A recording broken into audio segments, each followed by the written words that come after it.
Welcome back. In this video, we will discuss another key concept from cultural studies, representation.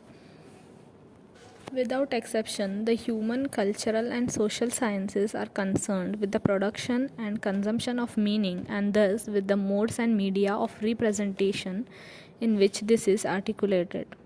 How we understand representation is therefore bound up with the objects of study and the methods of investigation that map out these changing fields. Representations and the term itself are therefore ubiquitous. However, it also carries a series of more specific and problematic implications.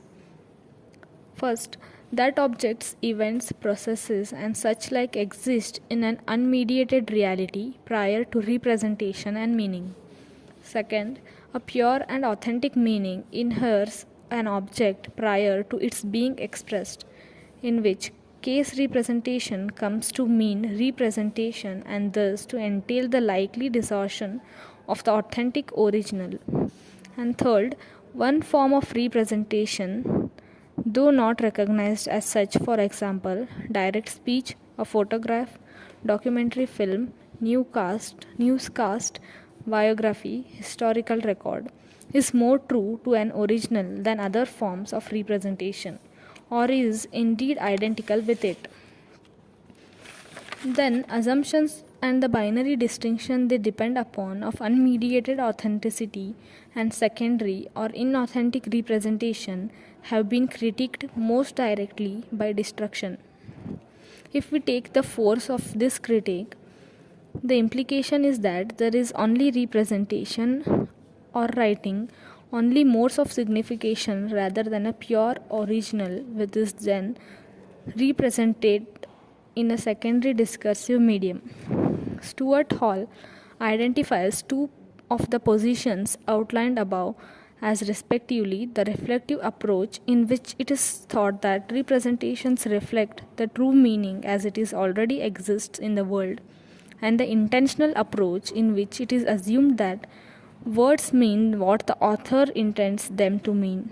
Both approaches are flawed, says Hall.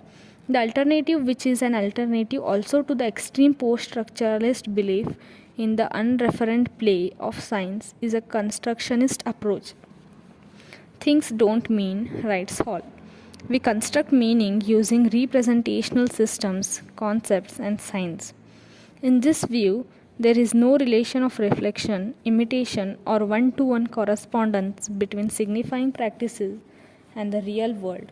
Nevertheless, signs are used to symbolize, stand for, or reference objects, people, and events in the so called real world, as well as emotions, imagined, and abstract ideas which have no material form. Christine Gladhill writes, major sites for conflict and negotiation, a central goal of which is the definition of what is taken as real. I hope you must have got at least a brief introduction about the concept of representation. Thank you for watching.